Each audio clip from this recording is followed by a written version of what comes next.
जाम से बहुत बुरी तरीके से प्रभावित रहता था जी। और जाम से लोगों को राहत मिल सके, बाईपास अपने रोड अच्छे बन सकें, हाईवे अच्छे बन सकें, सहारनपुर दिल्ली, मेरठ करनाल, पानीपत खटीमा, दिल्ली देहरादून, शामली अम्बाला और एक उधर सहारनपुर के पोर्शन में जो निकलता है उधर नकुल विधानसभा से होकर जा रहा है एक हाईवे देहरादून से अम्बाला का। जी। ये सारे हाईवे हैं जो हमारे क्षेत्र के अंदर बने हैं, जिनका अच्छा परिणाम निकला है। मैं समझता हूँ उससे बहुत लोगों को राहत बड़े स्तर पर देखने को मिली।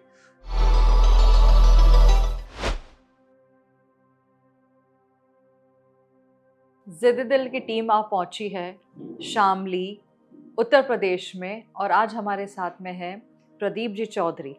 प्रदीप जी चौधरी जिन्होंने 3 बार एमएलए रहकर इस प्रदेश की सेवा की है, पिछली बारी एमपी मेंबर ऑफ पार्लियामेंट रहे हैं और इस वर्तमान में ये फिर से सदस्य चुने गए हैं।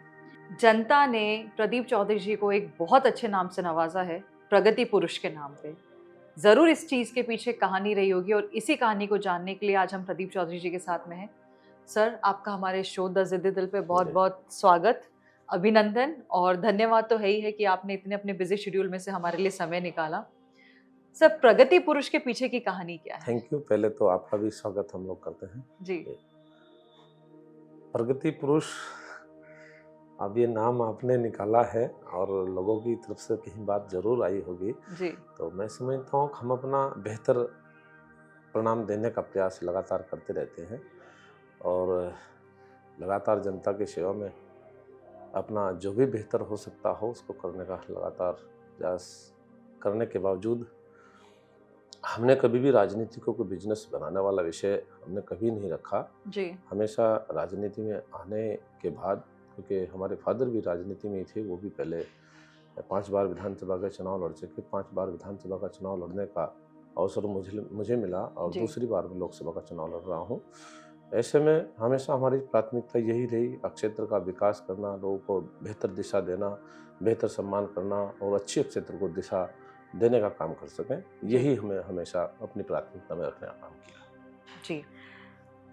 कैराना के प्रतिनिधित्व के सदस्य के रूप में निरंतर कैसे विकास हुआ है, उसके बारे में थोड़ा सा बताइए। देखिएगा, कैराना लोकसभा का बड़ा ही इतिहास रहा है और हम लोगों को तो बड़े चिंता का विषय जरूर देखने को मिला है।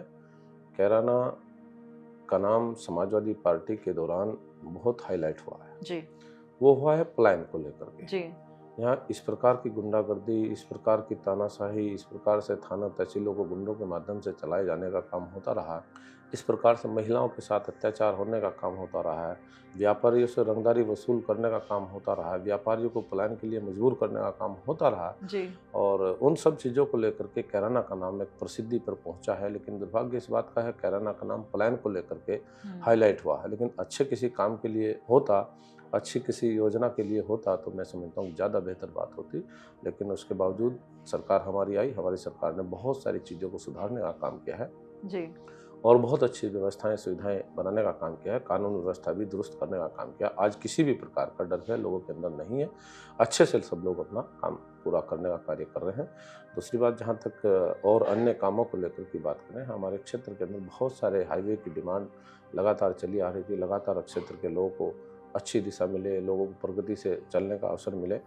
और दूसरा, हमारा शामली जिला जाम से बहुत बुरी तरीके से प्रभावित रहता था जी। और जाम से लोगों को राहत मिल सके, बाईपास अपने रोड अच्छे बन सकें, हाईवे अच्छे बन सकें, सहारनपुर दिल्ली, मेरठ करनाल, पानीपत खटीमा, दिल्ली देहरादून, शामली अम्बाला और एक उधर सहारनपुर के पोर्शन में जो निकलता है उधर नकुल विधानसभा से होकर जा रहा है एक हाईवे देहरादून से अम्बाला का। ये सारे हाईवे हैं जो हमारे क्षेत्र के अंदर बने हैं, जिनका अच्छा परिणाम निकला है। मैं समझता हूँ उससे बहुत लोगों को राहत बड़े स्तर पर देखने को मिली। इसके अलावा रेलवे के सेक्टर में जो काम करने की आवश्यकता थी, रेलवे के जहाँ लोगों ने हाल्ट की डिमांड की, हाल्ट की स्वीकृति कराना, प्लेटफार्म की मांग आई, प्लेटफार्म की स्वीकृति कराना, इलेक्ट्रिफिकेशन इस रूट का नहीं था, इलेक्ट्रिफिकेशन भी इसका हुआ है, इसकी स्पीड भी बढ़ाने का काम हुआ है। अमृत भारत योजना के अंदर रेलवे स्टेशन को भी शामिल करने का काम किया गया है और जो कुछ ट्रेनों के अलग अलग स्टेशन पर अलग अलग ट्रेनों के स्टॉपेज की मांग थी, वो सारी हम लोग सुधारात्मक तरीके से, सकारात्मक विचारों से आगे बढ़ाने का काम, उनका अच्छा परिणाम हम लोग को आज देखने को मिला। जी। जी। जी। इसके अलावा बहुत सारे और भी काम हैं, जैसे कि हमारे ज़िले के अंदर एक बेहतर अस्पताल नहीं था, उस अस्पताल का निर्माण होना और भाई अपना स्टेडियम की स्वीकृति आना, नवोदय विद्यालय की स्थापना होना, केंद्रीय विद्यालय प्रक्रियाधीन है, सर्वोदय विद्यालय की स्वीकृति आना, ये सब चीज़ें ऐसी चीज़ें थी जिन चीज़ों का यहाँ पर परिणाम निकालना अति आवश्यक था। वो हम लोगों ने प्रयास किया, उसका प्रयास का सकारात्मक परिणाम हम लोगों को मिला। जी, जी, जी। जैसा कि पता चला है कि आपने पोस्ट ग्रेजुएशन की है कृषि में, तो आपका ये जो शैक्षणिक कृषि में जैसे आपका जो एक्सपीरियंस रहा है और वही एक्सपीरियंस आपको राजनीति में कैसे मदद करता है सर? देखिए मैंने एग्रीकल्चर मैंने पॉलिटिकल साइंस में मैंने एमए किया है। अच्छा। हालाँकि हमारी बैकग्राउंड ही एग्रीकल्चर से है। हम लोग व्यावसायिक हमारा एग्रीकल्चर है, उसको हम लोग लेकर के वो हमारी प्राथमिकता में रहता है और आगे बढ़ने के लिए हम लोग लगे हैं, अच्छा अपना देने का कोशिश लगातार करते हैं। क्या-क्या चुनौतियों का सामना करना पड़ा है आपको शामली को उस स्तर पे लेके जाने के लिए कि जहाँ पे आप इतनी सारी बातें कर रहे हैं एजुकेशन से रिलेटेड, हाईवे, रेलवेज़, आपने इतने सारे अपने काम बताए गए हैं। तो क्या लगता है आपको कि कैसी-कैसी चुनौतियों का आपको सामना करना पड़ा है और आगामी कौन-सी ऐसी चुनौतियाँ हो सकती है जिसको आपको फेस करना पड़ सकता है? देखिएगा ये चुनौती बात अलग है, लेकिन चुनौतियाँ हमेशा जब आदमी काम करता है, चुनौतियाँ उनके सामने रहती हैं, लेकिन हम चुनौती को चुनौती ना मान करके उसका हल निकालने की कोशिश करते हैं। जी। और बहुत सारे विषय ऐसे थे जो पिछली बार भी हमारे सम्मुख आए हैं। समस्याओं के आने के बाद जब आदमी सकारात्मक विचारों से और उनके अथक प्रयास के लिए उनको लगता है, तो मैं समझता हूँ उसका सकारात्मक परिणाम भी निकलता है। और बहुत सारे लोग ऐसे होते हैं कि उनको चुनौती ही मान कर चलते रहते हैं, उनकी तरफ प्रयास नहीं करते और प्रयास किया जाता है, उसका परिणाम भी देखने को मिलता है। आज हम लोगों के सामने चुनाव आ रहा है, चुनाव में इसी प्रकार का वातावरण पिछली बार के लोकसभा के चुनाव में भी था। और विशेषतया मीडिया के लोग हमसे पूछते थे, अभी आपका चुनाव ये हो रहा है, इससे पहले उपचुनाव हुआ था, उपचुनाव में परिणाम कुछ दूसरे तरीके का आया था, अब दोबारा फिर आपका 6 महीने बाद ये लोकसभा 19 का चुनाव होने जा रहा है। जी। क्या आपकी स्टडी जो होगी, क्या आपका रूट होगा, किस सिस्टम से आप लोग चुनाव जीतने की बात करोगे? मैंने जी। उस समय भी लोगों से अपने मीडिया के कर्मियों से कहा था, मगर देखिएगा हम लोग लोगों का आशीर्वाद मिलने के लिए लोगों के बीच में जाने का काम कर रहे हैं। अटूट समर्थन, सहयोग, आशीर्वाद हमें मिलने का काम हो रहा है और उस सहयोग की बदौलत और उस आशीर्वाद की बदौलत हम लोग कैराना लोकसभा जीतने का काम कर पाएंगे। जी। क्योंकि उस समय चुनाव का कुछ समीकरण कुछ अलग प्रकार का था। हुँ। उस समय 3 प्रमुख दल हमारे सामने चुनाव लड़ने का काम कर रहे थे, समाजवादी, बीएसपी और आरएलडी। जी। बीएसपी अब की बार अलग है जी। और आरएलडी अब की बार के चुनाव में हमारे साथ है जी। और आरएलडी का हमारे साथ आने के बाद एक प्लस पॉइंट हमारे लिए हुआ है। और इस चुनाव में भी और पहले वाले चुनाव में भी जो 19 के चुनाव में लोगों ने परिणाम दिया है, वो सबके सामने रहा है और लगातार हम लोग इस 5 सालों में अपना बेहतर करने का प्रयास करते रहे और हमें आशा ही नहीं पूरी उम्मीद है, लोग अब की बार भी बेहतर परिणाम देने के लिए लगे हैं। इंतज़ार में है कि हमारे सामने जल्दी से तारीख मिल जाए, हम लोग जल्दी से वोट डालने का काम अपना पूरा कर सकें। जी, जी, जी, बिल्कुल। भारतीय जनता पार्टी के सदस्य के रूप में और आपकी पार्टी की मुख्य प्राथमिकताएँ क्या हैं? वो सब मैनिफेस्टो के अंतर्गत सारी चीज़ें तैयार होने लग रही हैं। जल्दी ही मैनिफेस्टो तैयार होकर के जनता के बीच में उसको दिया जाएगा जी। अपने एजेंडे के तहत मैनिफेस्टो के माध्यम से। और मैं समझता हूँ कि वो तो पूरे देश के लेवल पर होगा, लेकिन हम लोग क्षेत्र के लेवल पर अगर बात करें, जो समय समय पर समस्याएं विषय आते रहते हैं और उन विषयों का हल प्राथमिक रूप से होना चाहिए। जैसे कि आप लोगों ने देखा होगा, बिजली एक बहुत बड़ा संकट होती थी। जी, जी, जी। बिजली का एक ट्रांसफार्मर फूक जाता, वो आसानी से मिलता नहीं था जी। और वो उसमें भी पैसे ऐसे इकट्ठे करके उस समय की सरकार के दौरान लोगों को ट्रांसफार्मर लाने के लिए मजबूर होना पड़ता था। लेकिन जी। वो सब समस्याएं आज नहीं हैं। आज बिजली के सेक्टर में भी हमारी सरकार ने बहुत बेहतर परिणाम दिया है, जिसको लेकर के गांव में ट्रांसफार्मर चाहिए ट्रांसफार्मर, तार चाहिए तार, खंभे चाहिए खंभे, और उसके अलावा ट्रांसफार्मर के फूके भी कोई समस्या नहीं, ओवरलोड बिजली घर की कोई समस्या नहीं। जी। निर्बाध रूप से लोग बिजली का उपयोग कर पा रहे हैं। जी, जी।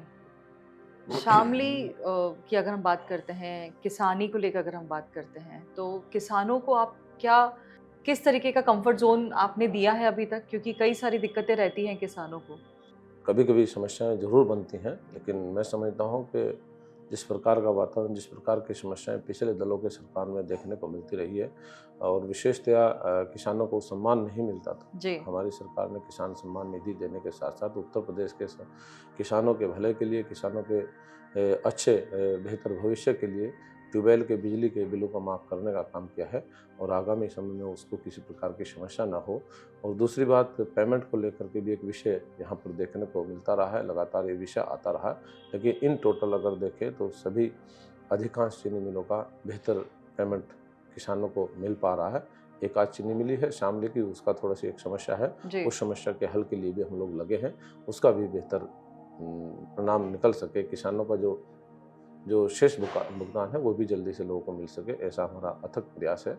जी इन टोटल अभी कोई पेमेंट को लेकर के समस्या नहीं दिखाई दे रही। जी जी तो दूसरी बात मैं कहना चाहता हूं कि जैसे कि आप लोग देख पा रहे हैं कि किसानों के सम्मान के लिए सरकार ने भी कहा है कि हमें किसी भी प्रकार का कोई भेदभाव नहीं करना है, जी हमारे इस देश के किसानों के भले के लिए काम करना है, जी नौजवानों के भले के लिए काम करना है, हम्म महिलाओं को मुख्य धारा से जोड़ना है और गरीबों के उत्थान के लिए हम लोग काम कर सकें, ऐसा हमारा आगामी लक्ष्य होगा। जी, किसानी की अगर हम बात करते हैं तो आपने एक बहुत ही कड़ा रुख दिया है विपक्ष को कृषि कानून को लेके, तो उसके बारे में कुछ बताएं सर।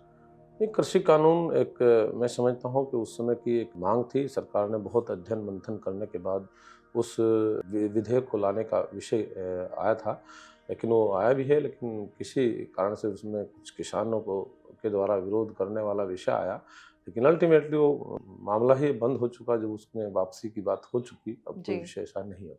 जी जी जी, क्योंकि जिस तरीके से विपक्ष ने इस चीज़ को लेके हाईलाइट किया था कि कृषि कानून आएगा तो किसानों की बहुत ज़्यादा दिक्कतें हो जाएंगी और भी बहुत सारी मतलब चर्चाएं हुई थी तब। एक विपक्ष, क्योंकि हम जहाँ पे विपक्ष की बात करते हैं तो आपको क्या लगता है कि विपक्ष को आप कहाँ खड़ा पाते हैं? नहीं, विपक्ष के एजेंडे में तो पहले किसान होता ही नहीं था। जी उनके तो एजेंडे कुछ अलग प्रकार के होते थे। कभी उन्होंने किसानों के भले की कोई योजना अपने एजेंडे में नहीं शामिल की। लगातार लोग परेशान रहते थे, दुखी रहते थे। किसानों की चीनी मिलें उनकी सरकार के दौरान बंद होती थी। जी वो सारी बंद चीनी मिलों को चलाने का काम हमारी सरकार के दौरान मेरे क्षेत्र के अंदर सहारनपुर का अगर पोर्शन की बात करें, 2 विधानसभा हमारी सहारनपुर की हैं। में भी एक चीनी मिल, बिडवी शुगर मिल और टोडरपुर शुगर मिल मेरे एक क्षेत्र की हैं। दोनों चीनी मिलें इन दलों की सरकार के दौरान बंद हुई हैं, जी लेकिन हमारी सरकार ने उसको चलाने का काम किया। तीसरी शुगर मिल हमारे सहारनपुर की बंद हुई थी, वो भी हमारी सरकार ने चालू करने का काम किया है। जी वो भी इन दलों के सरकार के दौरान बंद हुई। हालाँकि वो सहारनपुर की लोकसभा में पड़ता है, लेकिन 2 चीनी मिलें मेरे ही एक क्षेत्र की पड़ती है, जो बंद थी, वो चालू करने का काम किया गया। जी जी, युवाओं को क्या कहना चाहेंगे आप कि किस तरीके से युवाओं की भागीदारी पॉलिटिक्स में आनी चाहिए, क्यों आनी चाहिए? निश्चित रूप से एक अच्छे वातावरण के लिए और प्रदेश और देश की तरक्की के लिए मैं समझता हूँ कि युवाओं को आगे भी आना चाहिए, युवाओं के सुझाव भी आने चाहिए कि इस प्लेटफॉर्म पर लग कर के हम लोग अच्छा अपना कर सकें और अच्छे सुझाव आगे बढ़ने का काम किया जा सके। अभी जैसे कि अभी मैनिफेस्टो हमारी पार्टी का तैयार होना है, उसके लिए पूरे देश के लोगों से सुझाव मांगे गए हैं। सुझाव के माध्यम से युवाओं ने भी सुझाव दिए, बुजुर्गों ने भी सुझाव दिए जी और व्यापारियों ने भी सुझाव दिए, अपने किसानों ने भी सुझाव दिए। प्रत्येक वर्ग के सुझाव लिए गए हैं। सुझाव के माध्यम से जो अच्छे विषय होंगे उनको आगे बढ़ाने का काम किया जाएगा। सर, एजुकेशन सेक्टर के बारे में आपकी क्या राय है? क्योंकि आपने केंद्रीय विद्यालय की बात की है, कॉलेज की भी बात की है आपने, और किस तरीके की नीड आपको महसूस होती है आपके एरिया में कि आपको लगता है कि नहीं एजुकेशन को लेके, क्योंकि आप खुद काफ़ी एजुकेटेड हैं और माना जाता है, लोगों की भी ये मान्यता है कि जितना ज़्यादा हमारा नेता पढ़ा लिखा होगा उतनी ही ज़्यादा देश की प्रगति, हमारे प्रदेश की प्रगति उस चीज़ के ऊपर निर्भर करती है। तो एजुकेशन को लेके आप क्या कहेंगे सर? नहीं, निश्चित रूप से आज के युग में एजुकेशन का बहुत महत्व होता है और मैं समझता हूँ कि एजुकेशन एक बहुत महत्व भी रखने का काम करती है और युवाओं को पढ़ाई की तरफ भी ध्यान देना चाहिए। पढ़ाई के साथ-साथ अपने जिस सेक्टर में भी वो बेहतर करना चाहें, वो अपना बेहतर करें भी और पॉलिटिक्स में भी अपनी वो हिस्सेदारी ज़रूर करें, ऐसा मैं अपने युवाओं से आशा करूँगा। जी क्योंकि युवा वर्ग को हम लोग देखते हैं कि बहुत सारे कार्यक्रमों में जहाँ-जहाँ भी हम लोग जाते हैं, वो बड़ी हिस्सेदारी करने का काम करते हैं। जी अच्छे विचारों को वो समझते हैं और अच्छे विचारों को वो आगे बढ़ाने के लिए लगातार प्रयास करते हैं जी और मैं समझता हूँ कि युवाओं को जितना हमारी एनडीए की सरकार ने कहें या हमारे बीजेपी जी के एजेंडे पे काम करने वाले लोगों को लेकर कहें, तो उसके लिए बहुत सकारात्मक विचारों से अपने युवाओं को आगे बढ़ाने का अवसर मिले हैं। जी बहुत सारे कामों का परिणाम भी उनको मिला भी है और आगे भी उनको अच्छे परिणाम मिल सके, ऐसा हमारा अथक प्रयास रहेगा। जी।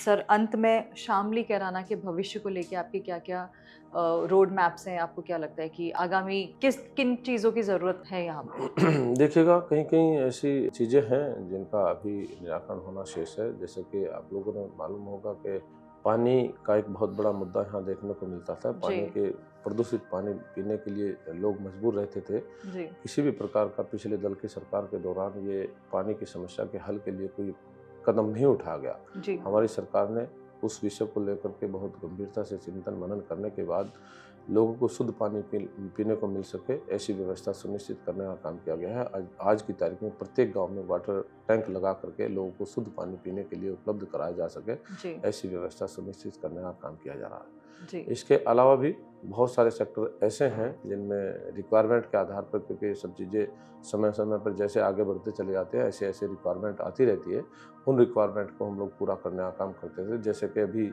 कुछ 2-3 जगह, जैसे एजुकेशन का विषय आप लोगों ने बताया है, जी। 2-3 जगह हमारे सामने ऐसी हैं जिन ब्लॉकों के अंदर अभी वो कॉलेज नहीं है, डिग्री कॉलेज की डिमांड आती है, उन डिग्री कॉलेज की स्थापना हो सके, या जहाँ से इंटर कॉलेज की डिमांड आती है उन इंटर कॉलेज की स्थापना हो सके, ऐसा हमारा आगे शिक्षा के क्षेत्र में बेहतर परिणाम देने का रहेगा।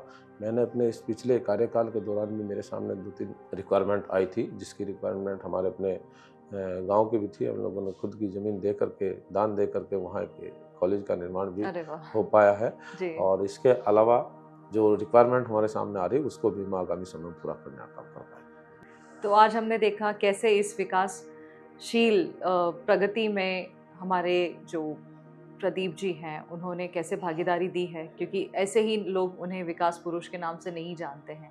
इतनी सारी प्रगति के साथ में बढ़ते हुए सर, हम आपको बहुत बहुत धन्यवाद करते हैं जी। और आपको उज्जवल भविष्य की कामना करते हैं कि 2024 में भी जनता आपको उसी प्रेम के साथ में दोबारा लेकर आए जी, जी, सर। निश्चित रूप से बहुत जी। हमारे जनता का आशीर्वाद हमें मिलता रहता है जी। और उनका प्रेम हमारे साथ अटूट देखने को मिलता है। आपके इस कार्यक्रम में मुझे आने का अवसर मिला, आपसे वार्ता करने का अवसर मिला। आपका बहुत बहुत धन्यवाद, आपको बहुत बहुत बधाई। धन्यवाद सर। नमस्कार, मैं प्रदीप चौधरी, प्रत्याशी भारतीय जनता पार्टी कैराना लोकसभा। मैं अपने सभी मतदाताओं से अपील करूंगा, सभी सम्मानित साथियों से अपील करूंगा कि आगामी 19 अप्रैल को लोकसभा का चुनाव होने जा रहा है।